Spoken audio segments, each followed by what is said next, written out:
Been tired, folks. I've been so tired, work and everything. I've been just running.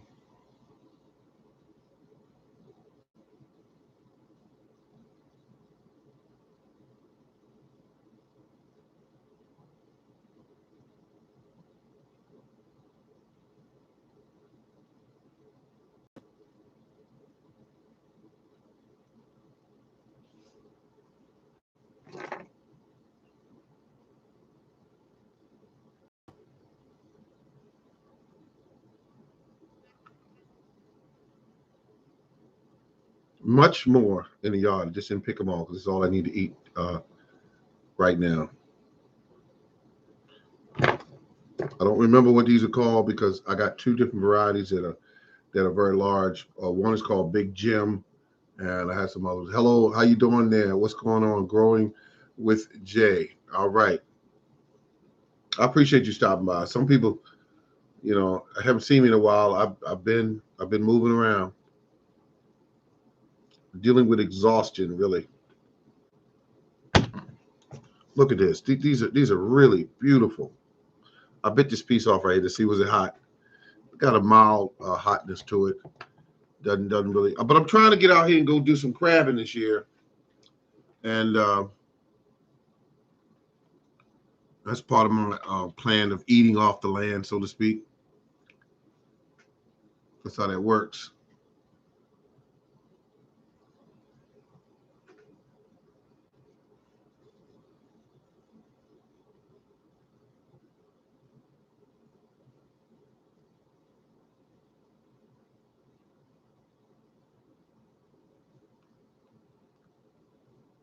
This is going to be a short one because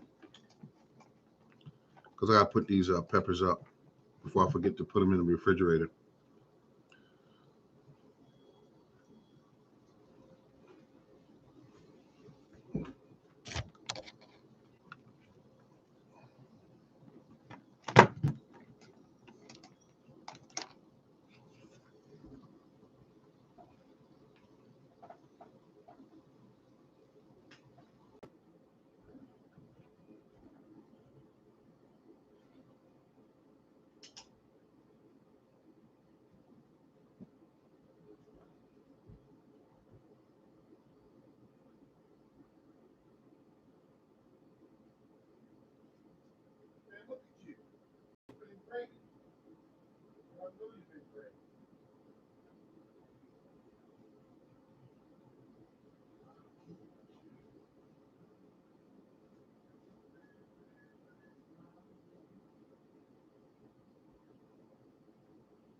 Hello, ladies and gentlemen. If you don't know who I am, I'm the Morning Gardener. And it's been a long time since I've been here. Haven't been posting myself. Some of the stuff as I've been posting soon. Okay, we got a whole bunch of good people in here. Oh, look at this. Food Father Permaculture. Got him in here. Thank you very much. And a whole bunch of other good people in here. They've been waiting for 5 stars. I'm glad somebody came in here. Peppers, peppers, peppers. I just put them in the refrigerator. Those are big gems that I grew. About like that. Be honest about like that.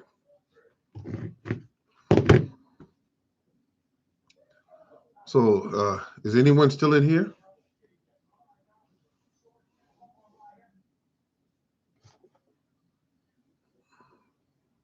Anyone at all?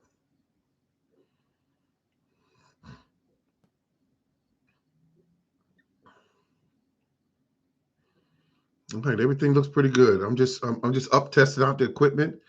It's about 9:50 here. Hello, yes. Williams, yes. Hello, how you doing? Um, I got a chance to go out there. Hello, all right. Uh, I've just got a chance today to go out there and cut down some of that grass that was about 3 feet tall. I got to find a better way. Haven't. Hey everyone's. All right, how you doing? Um, I just feel good. Uh, I feel good. I had a chance. I went out there with my tractor, and I knew my grass was too long because I ran over a 5 gallon bucket and destroyed it because I couldn't see it because the grass was too tall. And that's tall grass, definitely tall grass. But when I was going through, I saw peppers and apples that was in the trees and things like that. And so I want to go out there tomorrow and I'm gonna get some rest so I can go out there tomorrow and really clean up real good. Start with the front and then come to the back, and then I'm going to take all my trees. All my fruit trees are coming down in size, and so that's going to be part of that. And I got one tree that I planted that a company accidentally sent to me, said it was a Duchess pear tree. Uh, I allowed it to grow for 3 years.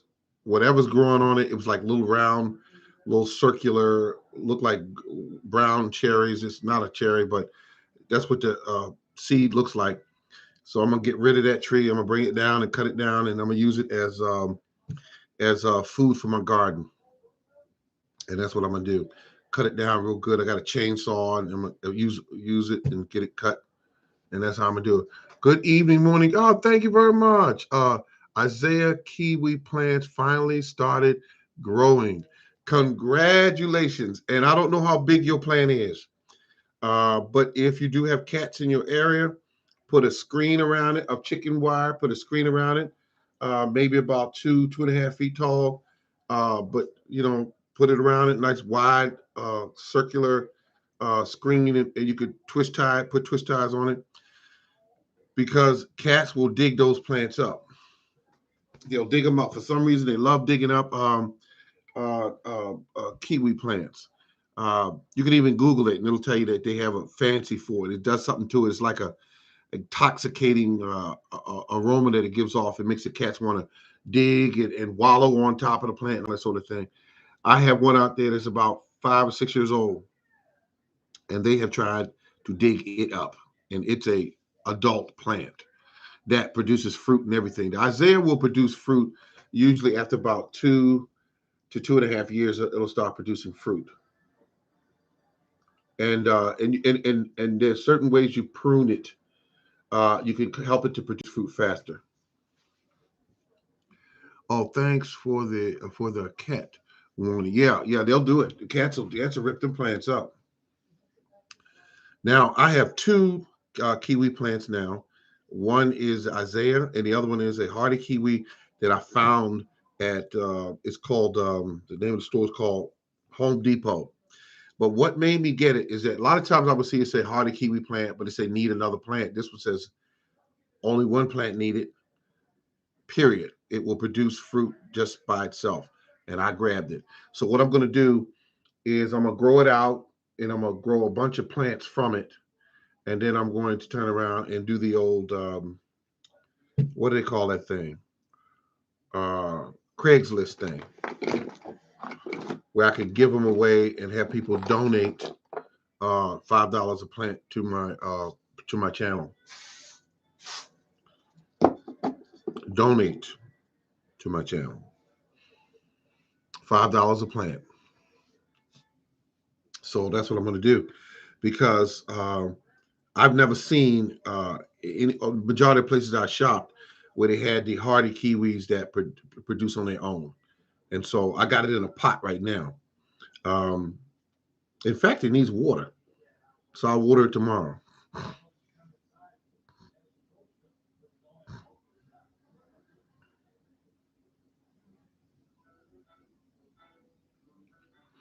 Oh, okay, okay. Plenty of leaves and never any fruit. Yeah, yeah, you're right. They don't fruit when they need a mate. They will not fruit. And at first I was buying kiwi plants and found out that when I went to the stores that people didn't know which were the males. I mean, I went up to a place called Lowe's, and I was asking them. I said, "Hey, which one of these are females?" And they're not marked properly. They're not marked, and so I said, "Okay." I said, "I can't do this. I can't keep getting these plants, and they don't know which is which." I tried calling the store. I tried following the code that's on the plant label that tells you what the company put in that pot, and they don't even know. So I said, okay, let me just get away from that. I need to get the real deal. Kiwi, folks, are so healthy for you to eat, and when the plant is full grown, has the potential. Not saying it will, but has the potential to produce up to 200 pounds of fruit a year. Now, that's provided that you're feeding it properly. It's in a good, great location. Uh, that time of the weather is perfect for it that year. You can this thing could get on it, and it's gonna grow a big huge vine, or wherever you put it at. But the biggest ones are the ones that are in the grocery stores. They grow a huge vine, get that big around in the trunk. They'll get that big around like a tree. Imagine that coming out of the ground, that big around. You put it in there, it was a little tiny little plant, but now it's that big around, and they call it the King Kong of vines. So if you plant it right next to your house, you're in trouble because it'll run all down through the foundation of the property, all around the plumbing. It'll grab onto the house all up on the side of the house. If you plant it near uh, uh, trees, it'll go all up the tree and try to choke it out. Yep, it's called a King Kong of vines. But the ones like the Isaiah and the little hardy one, they grow big vines, but it's usually thin vines, about that big around at the most. Most of the vines get about that big around, but they still a strong, sturdy vine. And when you get them going real good, they'll take care of themselves. And you'll eat plenty. Just pop the fruit in your mouth. It's sweet. It's sweet like candy. And that's what they like. They like candy. And you pop it in your mouth, and you be like, that's good. Now, another thing I'm getting ready to do, I want some of you to try it if you want to. Next time you buy some strawberries from the store, if you've got another one in there that's kind of halfway rotted or whatever, peel that sucker off, lay it in the soil inside of a pot, cover it up with about a quarter inch of soil on it. And when you do this, let it start flowering out and start producing its plants. And that'll save you from buying those expensive, um, very expensive, what do they call them things? Very, very expensive strawberry plants. They're expensive. And when you get them and they come in the mail, they're dried up and they're small, and you don't know which one's alive and which ones are not. Trust me, you could get the same thing from the grocery store, and just go ahead and I was wondering what happened to you. Oh my goodness, people! Thank you for that. But people thinking I was dead. Some people saying stuff like that. People thought I was hurt or injured. It was one lady got in touch with me and said, "I thought I heard you on there. You were talking about your shoulder, and you were talking about your um, uh, uh, my shoulder, my knee, and all that." I'm gonna say something to some of you people out there. You might want to hear me. If you're working a job, work as much as you can, but don't overdo it like I did. Don't overdo it. Don't overdo it. That's crazy. If something happened to you, they're gonna get rid of you and they're gonna hire somebody else in your slot. It wouldn't even take them the next day. They're gonna already be working on it. Don't do that. And I'm actually talking to myself when I say that. Um, I was eating poor food, which was like pizzas and subs and all that. I was just because I wasn't at home cooking because I worked so many hours, I couldn't get things done. I couldn't get things done. Now I feel more relaxed, and I'm gonna go in here. I just took 2 pills, which is one's for my darling little foot that was hurting, and I had to finish those out. And they make you kind of groggy when you take them. But I saw some of your videos out there. I saw a gentleman called a poor farmer 76, I think it is. Poor farmer 76. Broke farmer. Broke farmer 76. Um, and I saw gentleman, Food Farmers Permaculture, got a lot of cannabis videos out. He don't be talking in them. He just show you high quality plants. And I left a message on one of them. I said they sell the cannabis seeds on eBay. Like if you wanted to start growing them, and you was in a town or mind you growing them, you could actually go there to buy the seeds. I saw them on there years ago, where you could buy them. They're expensive as hell, but a lot of the prices went down uh, because so many people growing cannabis now. And so if I got seeds up there at $5 for 30, and you put them up there for 450 for 30, and another guy put them up there for 350 for 30, guess what? He gonna keep turning over more and more sales because he can grow the seeds. The seeds are nothing to grow.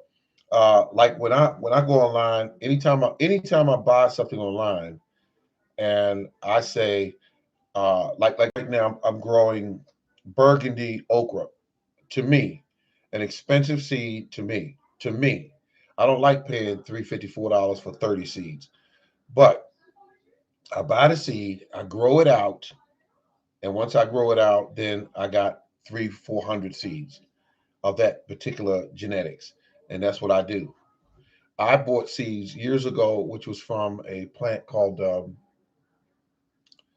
Come on now, let me think about it. It's called the. It's an okra plant called spineless. Bought it 6 years ago. Still eating okra, still growing okra seeds off the same seeds. And back then, there was about 50 seeds in the pack. They were like 250 back then. Now they're much more expensive, and everybody is selling seeds and plants and trees for marked up, absorbed, very high prices because people um, people need to eat now, and that's what's going on. So what I'm trying to do is get everything in my garden set up so it's on autopilot because I got the fruit trees going. I don't need to buy any more fruit trees. Um, and I want to also graft over some of my cherry trees and get them grafted over so they another type of cherry because I found a cherry that I really really really really like and it produced this year for the first time, but it was only 3 cherries because it's just coming on. You got to think about that. It's just coming on. I got the Bing cherry tree. It does good. It's okay. I like them. But my favorite is this one. I don't know the name of it right offhand, but I want to convert 2 more of them trees with 1, 2, 3. 3 of those trees over to what I got now. And then it's gonna be on, folks. When I got cherries that I like, when I got growing pomegranate, which is a plant I'm gonna have to bring indoors on the winter and all that kind of stuff. It's gonna be crazy, but I'm gonna keep it small enough so I can work with it and see how well I can work with it. You don't have to have a fruit tree really big. I used to think that years ago because there's not a lot of information out there on fruit trees that are kept small. It's not. It's like about you go on YouTube. It's like a few videos out there. You can count them on your hand because people are taught from a tender age that trees got to have some size to them, and really they don't. You can keep them small. You can keep them medium size. You can keep them big. Um, and that's why I don't buy the fruit trees from Lowe's and from Home Depot years ago because they used to keep one tree, which was called semi dwarf and standard. But I said one tree. I mean, when it comes to dwarfs, they kept that one semi dwarf and they kept it, and they just kept it. Well, I don't need a semi dwarf tree as big as they get. I don't want that big a tree. I want a tree that's a dwarf that I can keep at about 7 feet, that I can keep at 6 feet, 5 feet if I want to. But there's not a lot of information out there on it. Because if you cut a tree back, uh, you can definitely manage that tree better. You can spray it better, easier because it's smaller. You can produce a certain number of apples that are bigger and prettier because of one thing. Why? You can get the apples to produce um, maybe 40 apples instead of 80 apples. Why do you need 80 apples if you don't, if you know? And I got one apple tree that's called a pink lady, and it's the only one I have. So I want to graft over onto another tree that pink lady because that pink lady is going to be a good tasting apple, and I need it to do what it's got to do. Uh I have. Oh, wait a minute! I had that same bush. I had that same cherry bush. It grows a tiny little cherry. Let me tell you what happened. Back in the day, I bought them for like. Back in the day, I bought them for like.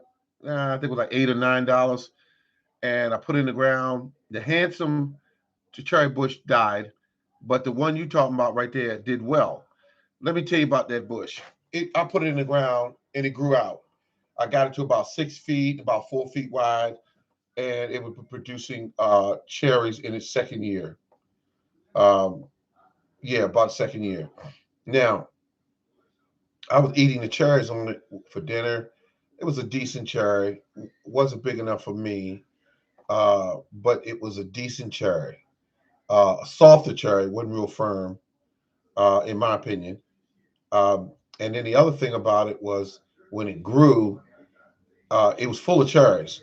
Birds love them, so you got to get them before the birds get them. Um, yes, it was a size cherries. Yeah, pea size cherries. Yep. But let me tell you about that bush. I was getting ready to kill it because my neighbor said, "Well, why you want to kill it?" I said, "Because the cherries are too small." And I said something to him, gentleman. I said, "Do you want the tree?" He said, "Yeah, I'll take it." And yes, it's the second year, and it's got decent harvest. Yep. Yep. That's right. Yes, peace out. Yeah, you know what you're doing. You know what you're doing. You know what you're doing because you got it right. And so what happened was when the tree, when the bush grew out, he took it out of the ground. It took him 2 hours to dig it out because he was trying to, keep it, and he kept as much roots as he can. But when it came out of the ground, everywhere in the ground where there were roots left, little pieces of roots, little tiny roots, all of them kept coming up more plants. They were coming up all over the place. And I finally had to, I kept pulling them from the ground, because I didn't want to plant anymore. And they just kept coming up like that, just kept coming up. And I said, how many is going to come up? 20 of them, 30 of them, they just kept coming up. And so I put a layer of what they call it, a tarp over the area where, and then that killed them off. Now, He finally got that plant, put it in the ground, and it died back that following year like it was dead. Even I thought it was gone. I said, yeah, it probably didn't make it because he took it out of the ground and he didn't water it each day to keep it up. Uh, but here's what he did. When the tree started to die, it came back that following year with a vengeance. Came back, sent up some pretty. As I was about to sell them when I saw a YouTube video growing cherries from seeds, and I decided to keep the bush for rootstock. Okay. You sound like you got some good ideas there. Um, I gave it to him, and look, if you look at your pack of, if you still got the packaging to say how big your bush is supposed to get, trust me, that information is not correct. His plant is so freaking big, and I'm shaking my head because it's got to be close to 22 feet wide, and tall is about 23 feet tall. And every year it puts on a spectacular show when it blossoms. All these white blossoms all over it, everywhere. It's beautiful. Yep. Oh, you put there what? Oh yeah. It'll get big. It'll get big. I mean, the stump that comes out of the ground on his is about like that, it's just it's massive. It's massive. Got big, huge. Yes, the blooms are beautiful. Yes, they are. Yes, they are. And see, because of his bush, they cross with my Bing cherry tree, so they help me out.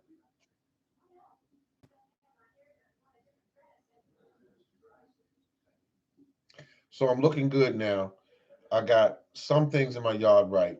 The apple trees, I'm gonna have to start doing something with them, spraying them or something, because the insects are just tearing them. They're ripping these apples to pieces. Yep,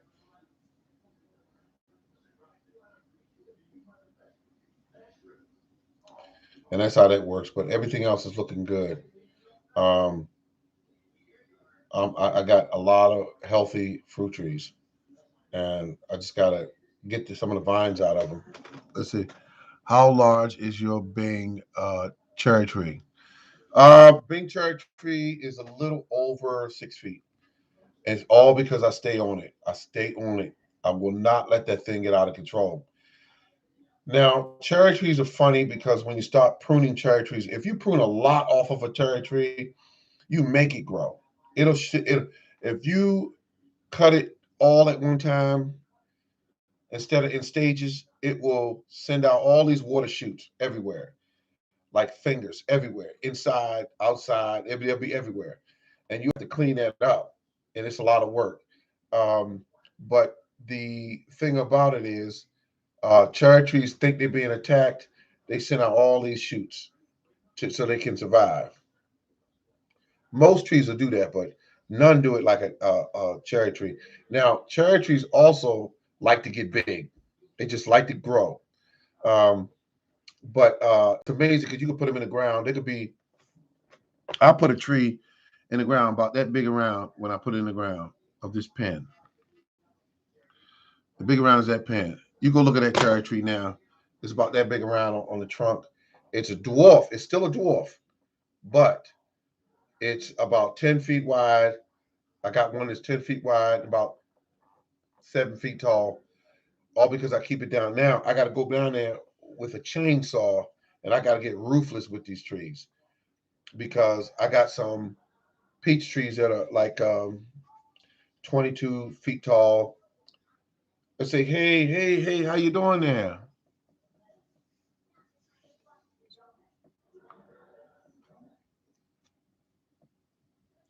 All right, how you doing there, Food Farms Permaculture? How you doing? I was getting ready to get out of here, but I tell you what, I like that idea you gave me about putting the grapevine in the tree. However, I still got to take that tree and bring it down to about 5 feet tall, the apple tree. And I'm also going to do something else to the apple tree. I'm going to graft it over to another tree. Well, my friend, my best to you. Well, thank you very much, Food Farms Permaculture. So I'm growing food. I'm growing food. Oh, I love it. All right, ladies and gentlemen, that's it for me. This is the morning. Thank you very much for tuning in. I appreciate all of you. I do, and thank you for stopping by. And do you have any more mango trees? Do you have any more mango trees? I think that's meant for somebody else because I don't have any mango trees. Yes, grape, kiwi, honeysuckles. Okay. Uh-huh. Speaking of grapevines, when should I when should I trim minimum sun? Uh, oh, you in zone 7A. I'm in zone 7B. So you could grow grapes all kind of ways in your area. And remember to fertilize your grapes too. I used to listen to people and say, don't fertilize your grape. The rougher you treat them, the better they grow. Yeah, if you want to concentrate it for like jams and um, for wines and that sort of thing. But me, I like to feed them because they produce some of the prettiest clusters. But something. Something I want to ask right now. Can you pick grapes before they're ripe? In other words, when I leave my grapes on the vine and they get real pretty and they get a decent size to them, before they get really sweet, the birds come and get them. Birds get them. They get every last one of them, and I don't get any. And I'm tired of that. I used to try to share with the birds, but they're not sharing with me. They're just eating everything. Um, they're eating up the blueberries and eating up my grapes. So when it comes to the grapes, I'm thinking that there's got to be a time you can store them in a fridge for 3 to 4 months. But is there any way to pick them and then let them ripen in your house as opposed to um, leaving them on the plant, and as soon as the birds smell the sugar, they just start eating the grapes up? Because I've seen times where I would come home from work and everything on the grapevine was gone. Let's see. The birds ate. I see. The birds ate my blueberries when I tried to share them this year. Yep. I'll be trying to be nice. I said cover them with. Yep. I tried the netting, and that's a very good idea. And I might have to go that way. But that time when I should go out there and there'd be birds trapped in that netting, and I'm trying to free the bird, and then the bird would just die, have a heart attack right there. If I'm trying to untangle him. See, robin is a foot long, and as is the tree is on called. Because here's one thing I will say. Um, that grapevine of mine grows some pretty grapes. They call Thompson grapes, and they're white, seedless. And you're right. You could take and drop a net over them, and you're right, and you'll have your grapes because nothing will go in there. I think I'm gonna do that then. I'm gonna do that. I'm gonna go ahead and break down and stop using the netting because I stopped the nettings about 15 years ago because it was the birds was trapped in a cat house near the grapevines. Okay, beautiful. Another beautiful plan. Beautiful plan. Thank you very much, Food Falls Permaculture, and also the gentleman of the person that put in there bird netting. And bird netting, oh my God, that cost of them went up. My goodness. Anything related to you eating, they done shoved the price up on.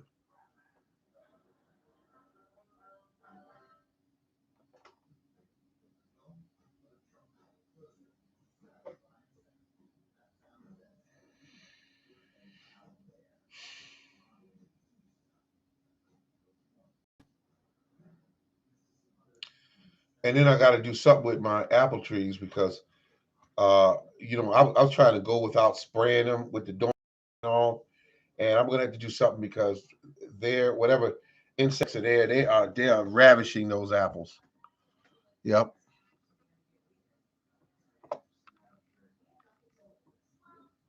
I put one apple tree in a bad spot because let me tell you what I did real quick. I put them on the other opposite side of my shed, and the because the sun's on the opposite side of the shed, the trees were up like this at first initially. Now they done did like this, going sideways looking for the sun, and they look crazy because they're not even near the area where I put them at anymore. They just over on. They just going towards the sun on an angle like this. The trees look just like this. That's what they look like when you look at them. They don't look like this anymore. They like this. You are kindly you are kindly welcome. All right. Anytime, Food Forest Permaculture. And everybody else, this is my first time back online. And I'm gonna set up a day and I'm gonna try to have another morning garden show like I did before because too many people been hitting this line saying, where are you? Or what you've been doing, or are you okay? Or I need the information on how to do this or how to do that. And so I want to get back out there and start supplying that information. This is the Morning Garden Show, folks. Thank you very much for tuning in, and we'll do this again real soon. Thank you very much. Good to see you again, Morning Garden. Thank you very much, and I'm glad to see you because you got that quiet show on now with the cannabis. You just be quiet, walking around, looking at it. Now I want to know: is that your cannabis, or you just at a friend's house?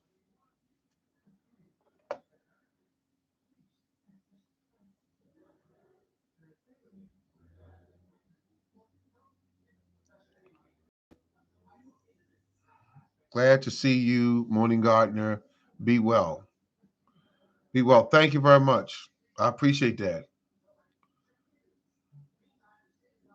Glad you're back. Thank you. Thank you very much. And I want some of y'all that you get a chance look at that some of what they wrote. It's pretty nice. So when other people see this, they'll see it. Mine and also share with street people. There's a mini forest. Okay, got you. I got you. I got you. Um, Food farmers, we got to get together on talking about soil because something's going on where I grow in that same area for years and years and years. I keep growing there, and I noticed that eggplants were small. I noticed that things are taking longer to grow, and I'm concerned about that. I've been using everything from chop and drop. Been using stuff from my compost pile.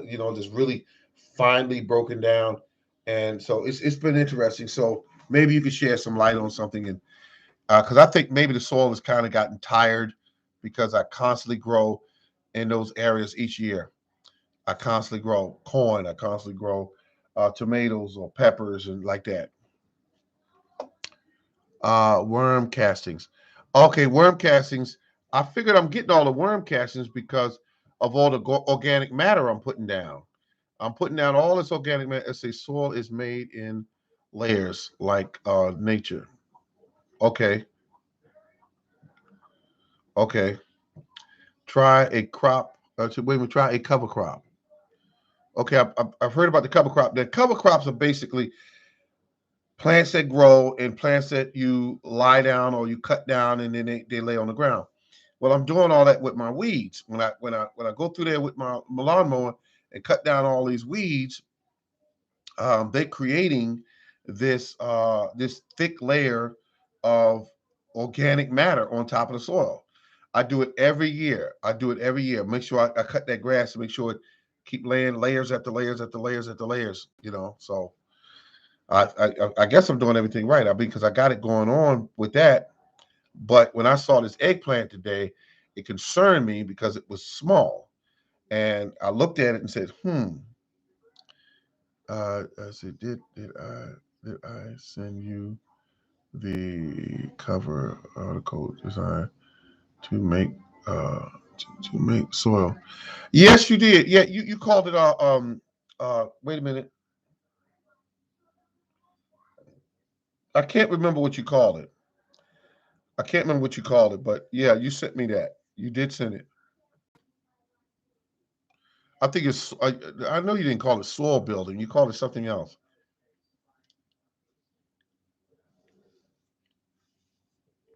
But I'm adding lots of organic matter. Oh yeah, that's it. Yeah, Pathway Soil Bank. Yep, yep. And but what I'm doing, okay, tell me if I'm doing anything different than what you're doing. I'm cutting down weeds. I'm cutting down grass. I'm leaving it there. It's going into the soil. Um, but something is, and I know I have clay soil. I got that. But it's black clay soil. It's um, you know what I mean? It's black, and it's like I'm adding every year lots and lots and lots and lots of organic matter, and that's what I'm doing. So I never um, look at it and say, well, okay, this is it. But no, I've been putting it down there, so I'm gonna see what's happening.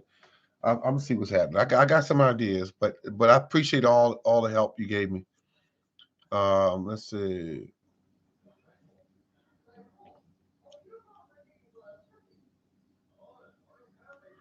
Oh, okay. Thank you.